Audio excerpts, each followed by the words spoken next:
The Star Wars prequels are good. Okay, maybe they're not good movies, but I think they have good intentions. For one thing, George Lucas always tried something new with his Star Wars movies. For another, there is real thematic richness under the surface, especially in Revenge of the Sith. No, I'm not being a contrarian, and no, I don't rank them as the best Star Wars movies, but I love what they attempt thematically. Lucas, with his Methodist background, had ideas he began exploring in the original trilogy and that he expanded on in the prequels. With this background, it's no surprise to see the kind of thematic work that is done in the first 6 Star Wars movies. The idea of the Jedi being a dogmatic religious institution with pure motivations who have been corrupted by their proximity to power is just incredible. And since I grew up on the prequels instead of the original trilogy, they're watchable enough for me to shove the, let's say, confusing filmmaking to the side and just focus on the themes.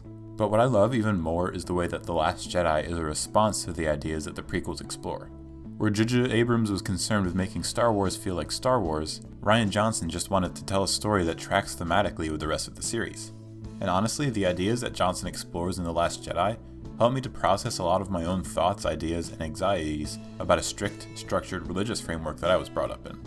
In The Phantom Menace, you get the story of a young boy named Anakin whisked away from his home to go on a journey to a place because he is the fabled Chosen One, from a random prophecy that's never really explained. If you're watching the franchise chronologically, this is where the idea of the Force as God is introduced.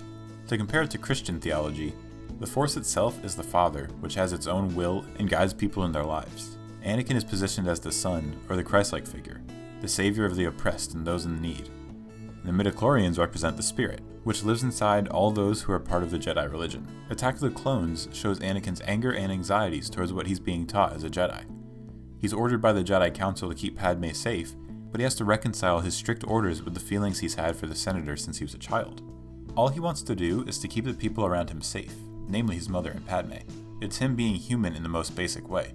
But due to an insufficient Jedi system and the unfortunate death of his mother, Anakin is caught by the whims of fate, which starts to drive him mad. Attack of the Clones also lays the groundwork for Anakin's ultimate turn to the dark side.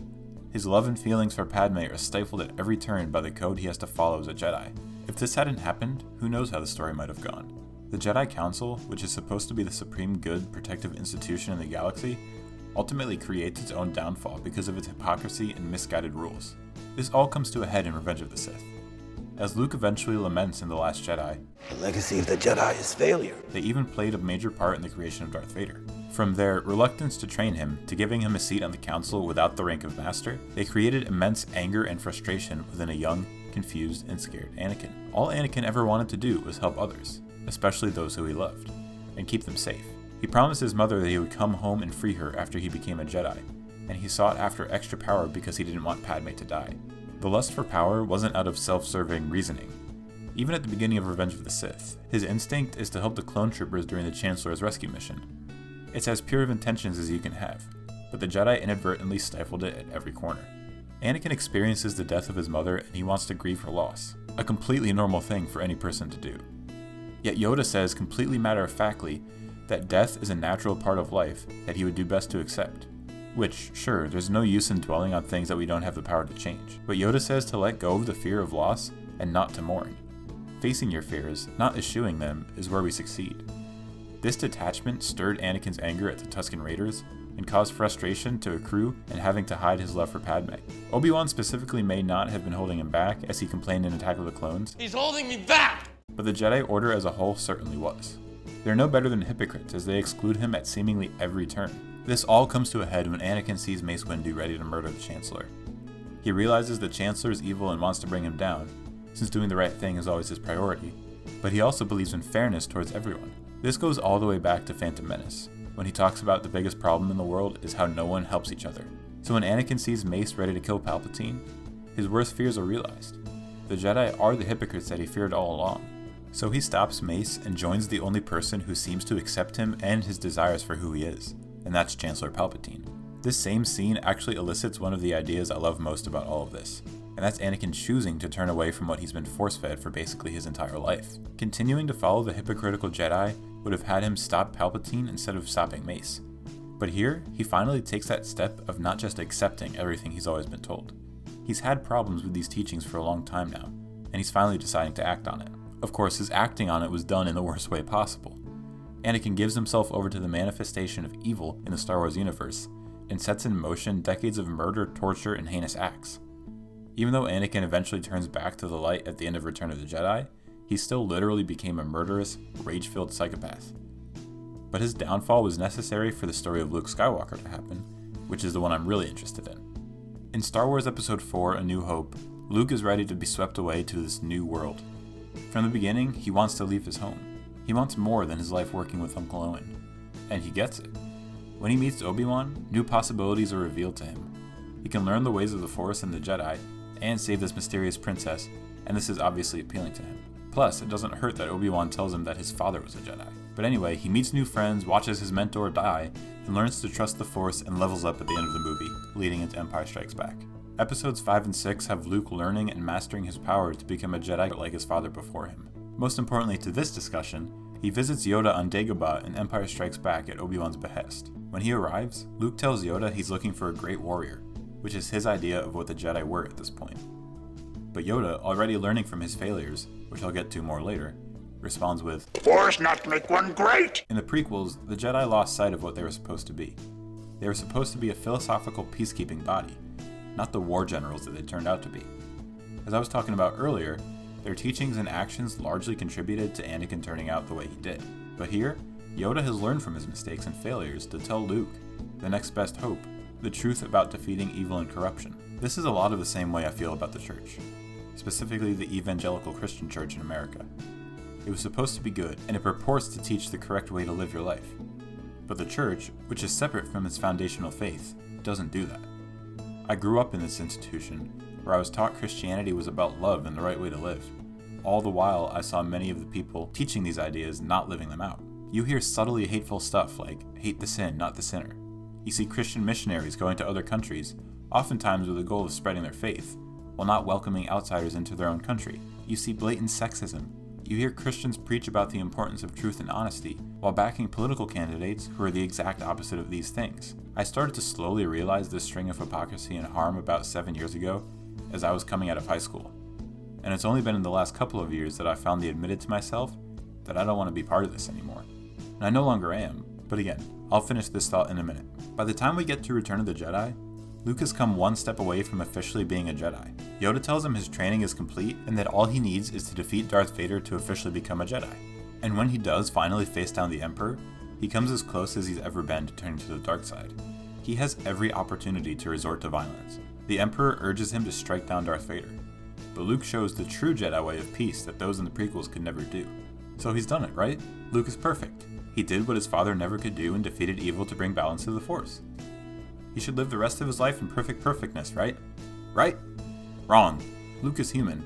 The next time we see him 30-ish years later in The Last Jedi, he's turned away from everything we thought he was supposed to represent. But he's followed a logical end, and to me, incredibly meaningful character progression. After being seen for only about 8 total seconds in The Force Awakens, we get a Luke Skywalker who is almost completely unrecognizable in The Last Jedi. He hasn't had a haircut in forever, and he lost his razor because he crashed his X-Wing on an isolated island. But Rey is there to try to convince him to come out of isolation and help the Resistance. Luke isn't interested.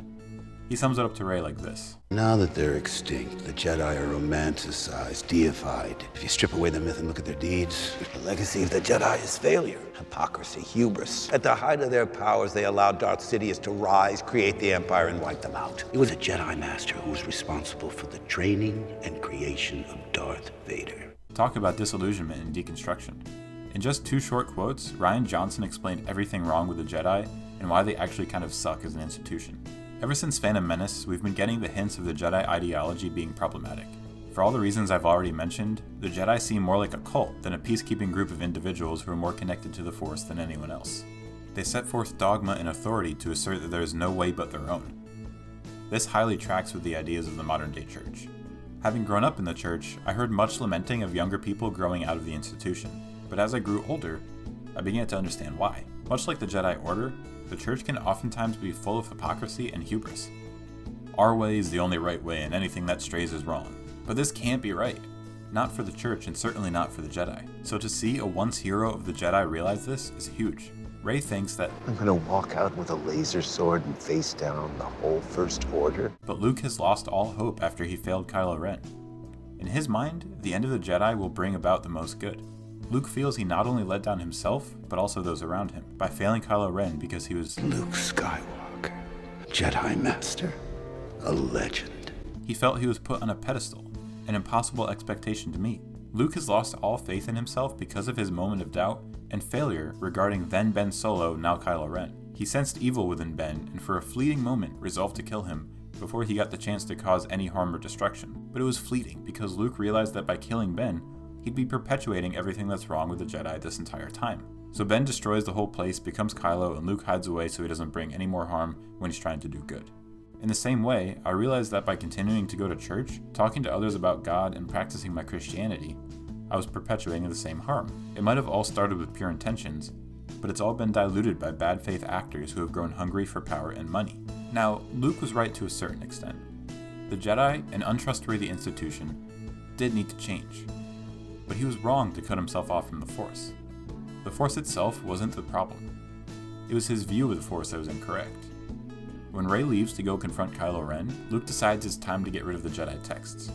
Just as he's reconsidering what he's about to do, he encounters Yoda in Force Ghost form, who burns the sacred tree holding the texts anyway. Yoda, in a rare moment of actually getting something right, reminds Luke to look right in front of him. Skywalker, still looking to the horizon. Failing and then shutting yourself down is objectively the incorrect option.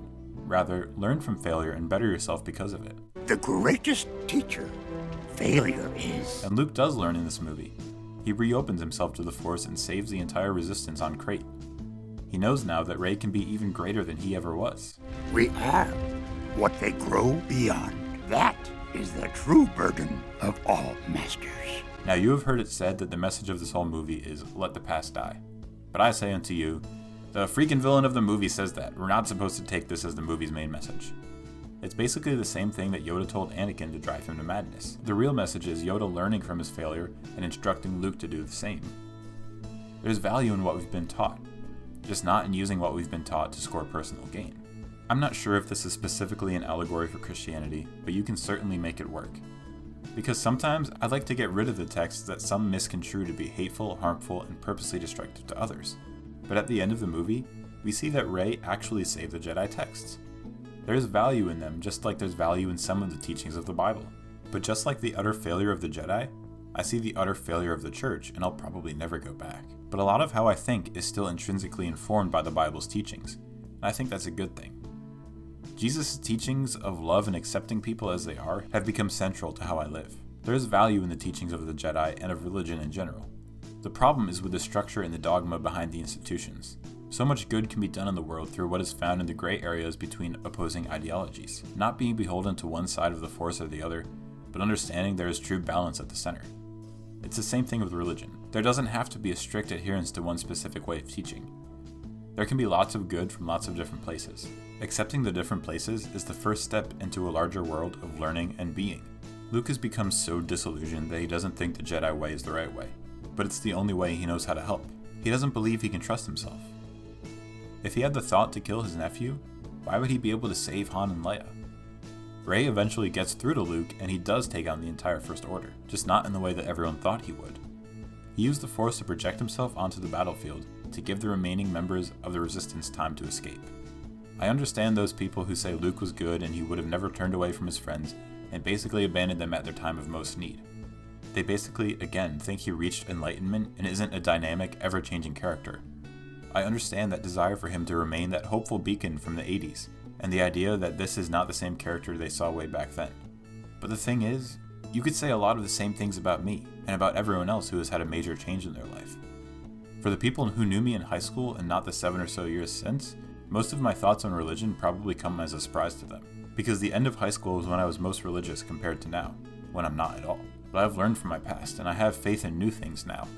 I have faith in my family, the people around me, and in people in general. The world seems like a giant pile of crap, but I still manage to believe in the people of it. Because we're here, we can make a spark to light a fire, and not resign to being taken down. At the end of the day, if we save what we love, that's when we'll have it the best. That's how we're gonna win. Not fighting what we hate, saving what we love. By the end of the movie, Rey is still being labeled as a Jedi, but there's a new way to define what a Jedi is. There's no more counsel and no more hypocrisy. There's only the use of the Force for good. Someone once said, as we get to look more and more like Jesus, We don't get to look more and more like each other. We get to look more and more like ourselves. Jedi are redefined, just like the definition of a Christian should be redefined. Anakin shouldn't have to be told to let go of his attachments, just like people shouldn't be told that being gay or trans is quote-unquote wrong. Just like I have with organized religion, I've become disillusioned with franchise filmmaking these days. They're not making films and shows, they're making products. The Last Jedi is one of the last times I saw a franchise thing that actually set out to say something. The Force Awakens doesn't really say anything, and The Rise of Skywalker says less than nothing. But The Last Jedi is different. I connect to the movie not only because it's a part of one of my favorite movie series, but because what it says connects so deeply with what I think about in real life. It helped me to have faith in not just art, but in people as well. Thanks so much for taking the time to watch this video. Let me know in the comments if you've ever experienced something similar with Star Wars or another franchise you love. And if you enjoyed the video, consider liking, subscribing, and sharing. There will be more videos like this every other Thursday.